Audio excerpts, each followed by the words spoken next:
World wide box ഓഫീസിൽ നിന്നും ഏറ്റവും കൂടുതൽ കളക്ഷൻ നേടിയ ടോപ്പ് 10 മലയാളം സിനിമകൾ ഏതൊക്കെയാണെന്ന് നോക്കാം. ഈ ഒരു ലിസ്റ്റിൽ ഒന്നാം സ്ഥാനം നേടിയിരിക്കുന്നത് എമ്പുരാൻ. 266 കോടി രൂപയാണ് എമ്പുരാൻ സിനിമയുടെ world wide box office collection. രണ്ടാം സ്ഥാനം തുടരും സിനിമയുടെ വേൾഡ് വൈഡ് കളക്ഷൻ 233 കോടി രൂപയാണ്.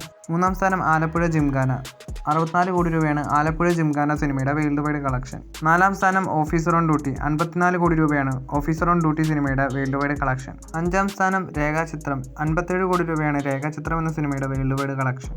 ആറാം സ്ഥാനം നരിവേട്ട. 26 കോടി 50 ലക്ഷം രൂപയാണ് നരിവേട്ട സിനിമയുടെ വേൾഡ് വൈഡ് കളക്ഷൻ. ഏഴാം സ്ഥാനം ബസൂക്ക. 25 കോടി 20 ലക്ഷം രൂപയാണ് ബസൂക്ക സിനിമയുടെ വേൾഡ് വൈഡ് കളക്ഷൻ.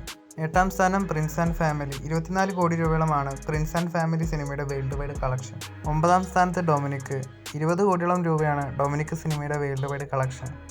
പത്താം സ്ഥാനത്ത് മരണമാസ്. 19 കോടി രൂപയോളമാണ് മരണമാസ് സിനിമയുടെ വേൾഡ് വൈഡ് കളക്ഷൻ. കൂടുതൽ സിനിമ അപ്ഡേറ്റുകളുമായി അടുത്തൊരു വീഡിയോയിൽ കാണാം.